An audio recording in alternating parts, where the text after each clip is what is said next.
வாழ்க்கைய சந்தோஷமா வாழ பழகிக்கிடுங்க.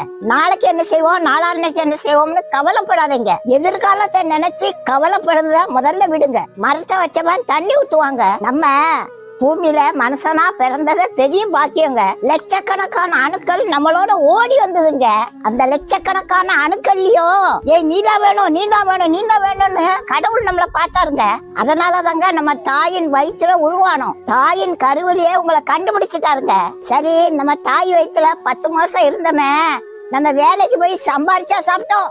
சரி, பூமியில வந்து பிறந்துட்டான், உடனே வேலைக்கு போய் சம்பாதிக்க ஆரம்பிச்சோமா? இவ்வளவு வயசு வரைக்கும் உயிரோட இருக்குது அவரோட கிருபைங்க. அவரு கடைசி வரைக்கும் உங்களை காப்பாத்துவாருங்க. கடவுள் மேல பார்த்து போட்டுட்டு நிம்மதியா வாழறதுக்கு முயற்சி பண்ணுங்க. நீங்க கவலைப்படுறதுனால ஒண்ணும் மாறாதுங்க. நரைச்சு போன தலை முடிய கூட உங்களால கருப்பாக்க முடியாது. கையடிச்சாலும் 4 நாளைக்கு தான் கருப்பா இருக்கும். முடிய கூட மாற்ற முடியாத நீங்க உங்க வாழ்க்கையை நினைச்சு கவலைப்படுறீங்களா? கடவுள் உங்களை ஒரு நாள் கைவிட மாட்டாருங்க. நீங்க கவலைப்பட்டீங்கன்னா கடவுளை நம்பலன்னு அர்த்தம். கடவுளை நம்பினவங்க கைவிடப்பட்டதாக சரித்திரமே இல்லைங்க. Download ShareChat.